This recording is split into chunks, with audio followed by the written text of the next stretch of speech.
Hey everyone, welcome to Chasing Art. I've got a fun one for us this week. It's this picture of Arch Rock. Where's Arch Rock, you might ask? And then I bet you in the next breath you're going to be thinking to yourself, I bet it's Mackinac Island. And yep, you are right, it is Mackinac Island. This picture's got a little bit of everything. It's got sky, water, trees, a ton of rocks. Obviously it's in the name. And some scrub brush thrown in for just because it's there. So stick around while I work through the process of all these various textures. It's going to be a fun one. We'll hop right into this, and you'll probably notice that I've already got the sky in. I apologize for that. My recording wasn't the greatest for it, so I kind of nixed that out. But if you want to know the process, I have a breakdown of how it's done in my first video of the Rowney Island Lighthouse series. It's basically the exact same thing, except instead of, a major dynamic cloud, I just put some wispy clouds up in there. I know that my hand's kind of in the way, but it'll move here in a second. And now you can see that it was just a small tree that I was working on up on top. But now that I've got beyond that, I'm starting in with the rock texture.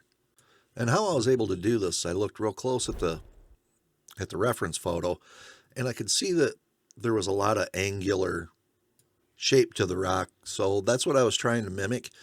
And you'll notice that as the further I get into this, the more I'll layer them, and the more it starts coming across as a rocky texture. I should probably take a minute here to tell you what I'm working with, and what I'm using as far as paper is, it's the first time I've used it. It's a Daler Rowney Smooth Heavyweight in A4 size, and this is really nice paper. It just has a really nice feel to it. The texture is very minimal, and honestly, it was just a pleasure to work on. Now, I did notice as soon as I started using it that I had to change my approach to how I was going to do this.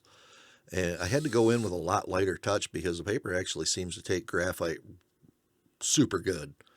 So I had to get a lot lighter. And so there was a little bit of a learning curve there, but like I say, it was noticeable right off the bat. Well, I'll put it this way. There's a couple other papers that I want to try yet, but this one has immediately jumped to the top of my favorites list for graphite. And no, I'm not sponsored by them or anything. I just genuinely enjoyed this paper. Blending stumps work great on it. Erased really well. It's just a really nice paper. But beyond that, I also used a few different mechanical pencils. I used 3 Pacific Arc 2mm lead holders with 4H, 2B, and 4B leads in them. I used a Pentel Graph Gear 1000 pretty much for the bulk of this, and that had a 0.5 HB lead in it. And I also used a Nick Pro Blocky Gear with a 0.3 HB lead also. And then to round everything out, I used a blending stump, a kneadable eraser, and a Tombow Mono 2mm eraser. So getting back to the drawing, obviously I started at the top on the left-hand side because I'm right-handed, and that way I could just work across and not worry about smudging anything. Because even though I do use a slip sheet under my hand, I still worry about, the friction between the slip sheet and the paper, and if there's graphite underneath it, possibly displacing that to unwanted areas. Eventually I will start jumping around a little bit, but the initial layer I try to get down before I start doing that. And plus I do feel it works out this way a little bit better while recording. Now while working through this, I'm constantly looking back at my reference because there's a lot of different types of rocks in this. Even though it's all rock, there's a lot of different types of rock. There's stones in there. There's, I guess, what you would call sedimentary rocks, where you see thousands of layers that have built up over time and under pressure and created the basis basically for the formations that we see like this. I guess what I'm trying to say is there's a lot going on in there, and I'm just trying to make sure that I get the details as accurate as possible. All right, let's get a little closer so you got a better idea of what's going on. Now here you'll see me grab a blending stump, and this was actually a pretty important part of the whole process. I used it through the whole thing, and it really helped to diffuse a lot of the hard edges left by the pencil. Plus it helped introduce a lot more depth and shape to the area that I was working on.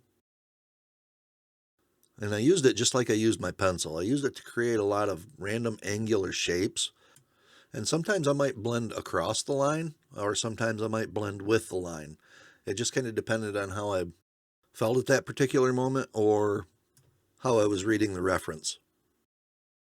I know this looks like I'm just trying to do a consistent gradient underneath this, but in actuality, I'm constantly varying the pressure on my pencil, trying to put the little cracks and little nooks and crannies in there.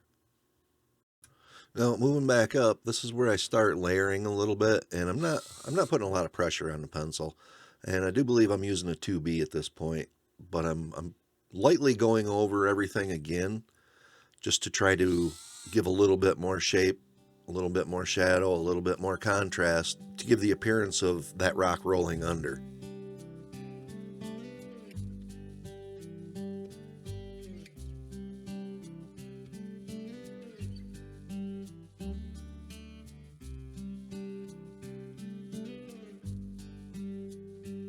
I remember way back in high school, I had an art teacher that would cut small squares in a piece of paper that he would then put over top of whatever he was working on so he could concentrate on just that one small area. I do this a little bit different. Sometimes I'll pick a point further on down in the drawing from where I'm at, and I'll draw in a shape that's coming up. And then I'll just concentrate on the white area in between those 2 points, and that always seems to work pretty well for me. It seems like I can keep the values a lot more consistent that way. But now that I'm heading down the left side, I'll put the reference photo back up for a minute, and you'll see that this is the brighter side of the arch. I point this out because even though the texture is the same, I had to render it a bit differently. Since the light source is hitting it pretty directly, I have to let a lot more of the white of the paper show through, so this will look a lot brighter in the drawing. So in order to do that, as it shows in the reference, I'll shorten up the shadows and put a lot less information in this area, including leaving out any indication of color in the rocks at all. Also at this point, I was considering leaving out the tree and the vegetation that's in the area. So I was making up a lot of the shapes that you see, just trying to continue the texture that can be seen above it. By the end, I do come back in and add these things, and by doing that, not only did I really start bringing everything together, but what was nice was that all the background information was already there. So there was no trying to fill in the background around the tree and scrub brush, which for me always seems to be way more time consuming than drawing the main subject itself. And now that I've said that, this is almost exactly how I do the next tree. But in this instance, I wanted to use some negative space to give the indication of the tree's shape. In the reference, it appeared more like a tangle of brush, but I could see that there was a tree in there, so I concentrated on that and kind of nixed the rest. How I'm doing this and what I mean by negative space is that instead of drawing the branches and foliage, I'm mainly drawing the texture in the background where these would be. And by doing this, it will in essence push the tree forward and bring it into the light, making it slightly more prominent than it would have been. And towards the end of that, I did go back in with a slightly dirty blending stump and put some light shading in just to give it a little bit more shape.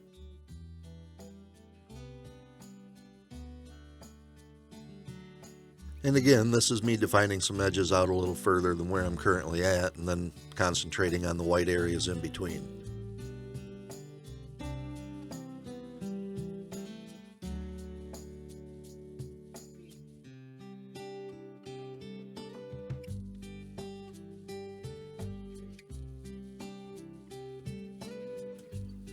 Now let's get into some tree texture. Obviously these are some more distant pine trees and they're in the shadows, so they'll come across a lot darker. Although I do want to leave a little white showing through just to indicate the separation between the branches. And because of the distance I'm trying to convey, I'm using a 0.3mm lead. I know that I've mentioned in a previous video that I normally don't use a lead that small because I have a habit of being a bit too heavy-handed and constantly breaking those off. But and I guess this is another testament to this paper. I found the more I worked on it, the more comfortable I became with the lighter touch that I had to use to get my marks down. I did still break off quite a few leads doing this, but it was self-inflicted. I was trying to go a bit darker than I should have, or what the HB lead was comfortable with. I know there are 3mm 2B leads out there, but since that's a softer lead, I'm not sure if they'll want to break easier or not, but my instinct is to say that they probably will. But that's an experiment for a different day, so let's get back to this. In the reference, this is the area that I'm working on, and really it's just more of a silhouette. But I'm still shooting for a decent rendering, so I'm letting some light come through the branches and using short, spiky strokes to help lend to the credibility of a distant pine tree. And since there's a area that's almost totally black, I'll use my blending stump to rub that in with the graphite that's already on the paper. Then obviously I'll come back in and I'll kind of darken up the very edge of it just to deepen some of those shadows.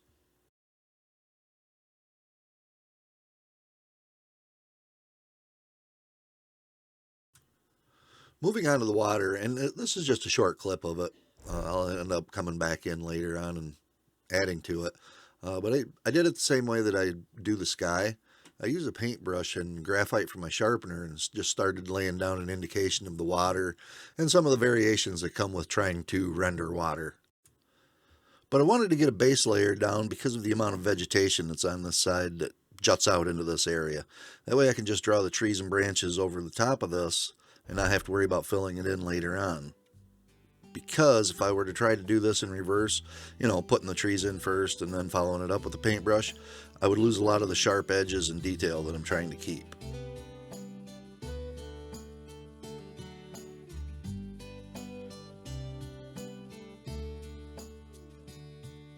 You could probably tell from the size of my marks I'm making in my slower pace, but this was not a quick drawing. I believe the whole thing was right around 15 hours, give or take a little bit, not including the layout. But one of the things that I've been working on is, well, I guess you'd call it patience while I'm drawing something like this. And since that's not necessarily a real strong suit of mine, I'm constantly having to remind myself that it's not a race and to just take my time and concentrate on what I'm doing. And I'm finding that by slowing down, not only do I get to enjoy the process even more than I already do, but I feel that the end result ends up being even more rewarding when I do finally call it done. And honestly, at that point, the time spent becomes irrelevant. Because you've done something that you can take pride in, and you've done it to the absolute best of your abilities. Oh, this is an interesting spot. This is more negative space drawing like before, but I think it's way easier to see here. I drew in the basic shape that I wanted, and then to refine it, I'm coming back in with my eraser and shaping everything to the final shape that I'm looking for. You might ask why I don't just draw in the shape that I want initially, and to that I would say, that's a solid point. But why I like to do it this way is because when I come back in with the eraser, it's like I'm adding a second layer of randomness to it. I found that with nature scenes like this, the more random you can be with your marks while staying within the confines of the subject's general shape, the more realistic these things start to look. But anyway, after getting the shape that I want, I'll just come back at it with my 4H and start putting in some details. There's a small stand of trees in this area, and while I'm not going to draw each one individually, I do want it to come across as such. So by giving the indication of multiple trunks in here, along with the dense foliage, I feel that it did come across as just that. And while I'm working on this, I'm also starting to leave the indications of some of the trees that are coming up. So by looking ahead and keeping this in mind, it'll be easier once I get to them to start on these like I did with the last one and get the final shape and start filling it in.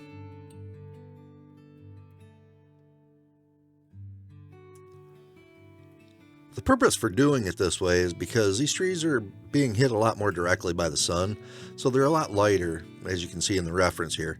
And that's the effect that I'm trying to pull off, and honestly, I kind of think it worked pretty good. Especially when you start putting in some of those darker shadows, it really makes those areas pop out and stand proud.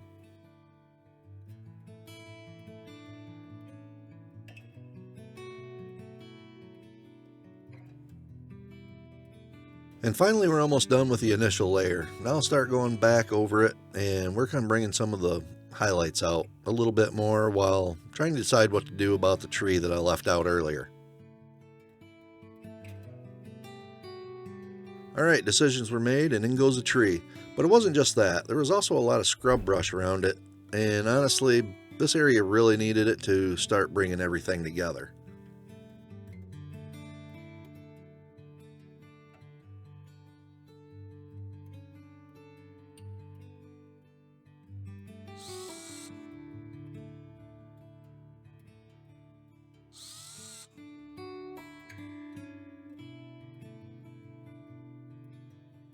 Getting back to the water, you'll probably remember that I only put down a very general base layer to begin with. So now I'll come back in and work on the beach and the waves and what looks like a small rocky sandbar just off of the shore. And finally, I'll finish this section up by putting in some small wave highlights with the kneadable eraser.